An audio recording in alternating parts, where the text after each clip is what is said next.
Sabe, muita gente tem uma ideia bem específica sobre qual é o objetivo da terapia. Hoje a gente vai desafiar um pouco essa ideia e explorar uma perspectiva que é totalmente diferente e quem sabe até mais libertadora. Para começar, vamos direto ao ponto e quebrar o primeiro mito. Não, terapia não é sobre se transformar numa versão idealizada, sabe? Aquela versão perfeita e, vamos combinar, inatingível de si. E na mesma pegada, também não é um manual de instruções para aprender a se encaixar, a se moldar às expectativas dos outros ou de um grupo. E aqui está o ponto central da coisa. Muitas vezes essa pressão toda para ser o que os outros esperam é na verdade a própria raiz do sofrimento que leva alguém a procurar ajuda. Então, se não é nada disso, o que é, afinal? Bom, é uma jornada em direção à verdade de cada um. E sim, isso pode ser bem desconfortável, porque às vezes essa verdade desorganiza tudo que a gente acreditava ser. Exige uma baita coragem.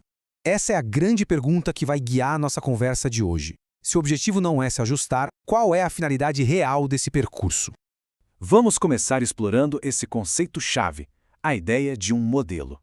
Existe essa fantasia de que há um jeito certo de ser, e é justamente essa busca que causa uma dor imensa. A questão é que tentar caber numa forma, seguir um roteiro que não foi escrito pela própria pessoa, nossa, isso é uma fonte que não acaba mais, de angústia e frustração. E a gente vê esses modelos em todo lugar, né? O filho perfeito, a mãe exemplar, o profissional de sucesso, aquela pessoa que parece que tem tudo sob controle. São ideais que ficam ali pressionando a gente em silêncio. E aqui fica a provocação que não quer calar. Quando alguém está perseguindo esse certo, vale muito a pena se perguntar, mas certo de acordo com o critério de quem? Quem é que ganha com esse padrão? E aqui o contraste fica gritante, né? De um lado a gente tem um modelo, uma coisa que vem de fora, é rígida, imposta. Do outro, o eu autêntico, que é interno, precisa ser descoberto e se baseia naquilo que é verdadeiro para cada um, não no que é considerado correto. Agora, vamos mergulhar um pouco mais fundo, olhando pela lente da psicanálise. A ideia aqui não é ensinar a viver, mas sim escutar algo que já está falando lá dentro, só que foi silenciado. O conceito principal aqui é o de inconsciente, que o Freud tornou tão famoso. Pensa nele como tudo aquilo que age na nossa vida sem que a gente perceba, influenciando escolhas, reações, tudo. E o que Freud percebeu é que esses conteúdos não ficam lá, quietinhos. Eles dão um jeito de aparecer, como sintomas físicos, como padrões de comportamento que a gente repete sem entender porquê, ou como conflitos internos que parecem não ter solução. Ou seja, o sofrimento não é um defeito, sabe? Não é falta de informação ou de um manual de instruções. Ele é, na verdade, um sinal de que uma parte nossa, uma verdade interna, está insistindo muito para ser escutada. E tudo isso leva a gente a uma conclusão que é, ao mesmo tempo, radical e muito libertadora. Se cada pessoa tem um inconsciente único, com sua própria história, então, cada caminho terapêutico também tem que ser único. É o caminho da singularidade. Na prática clínica, isso é claríssimo. Não tem fórmula mágica, não tem guia passo a passo que sirva para todo mundo.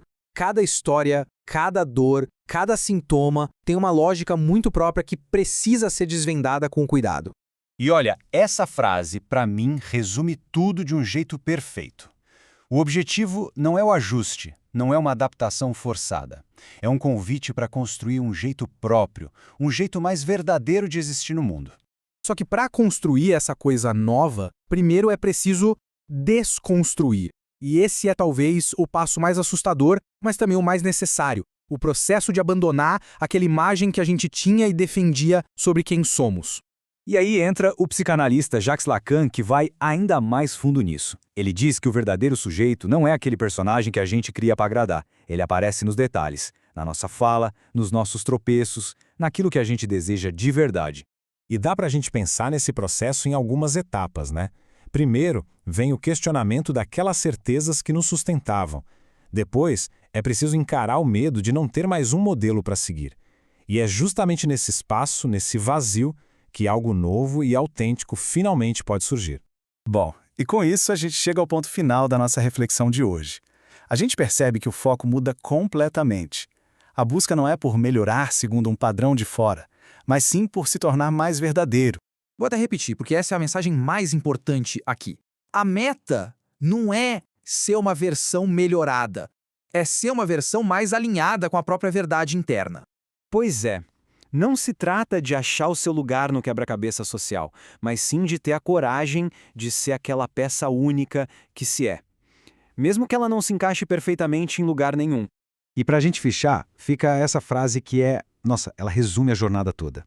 Fazer terapia é abandonar esse esforço exaustivo de representar um papel, para então, finalmente, se permitir simplesmente ser.